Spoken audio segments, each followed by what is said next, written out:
Fox News alert, a war of words, meanwhile, in Washington is heating up this morning. President Trump firing back at his former defense secretary after General James Mattis accused the president of, quote unquote, mocking our Constitution in a scathing new op-ed. Meanwhile, there are new reports the current defense secretary, Mark Esper, might be on thin ice with the commander in chief.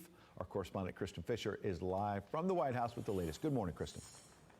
Ed, over the last 48 hours, at least 3 former military leaders have made the exceedingly rare move of criticizing the actions of the current commander-in-chief.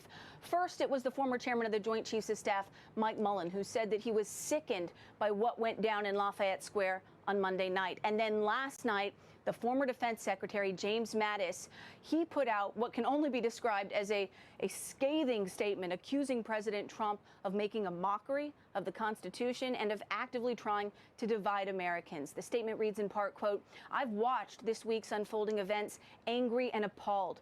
When I joined the military some 50 years ago, I swore an oath to support and defend the Constitution.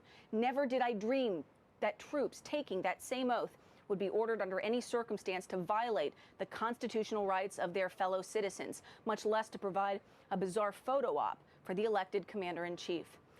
Well, it was only a matter of time before President Trump responded, and he did by saying this. He said that James Mattis's primary strength was not military, but rather personal public relations. "I gave him a new life, things to do, and battles to win, but he seldom brought home the bacon. I didn't like his leadership style or much else about him, and many others agree. Glad he is gone." And it's not just former military leaders speaking out. Yesterday, the current defense secretary, Mark Esper, broke with the president and said he would not support invoking the Insurrection Act, which would permit the president to deploy active duty troops on U.S. soil to quell the protests.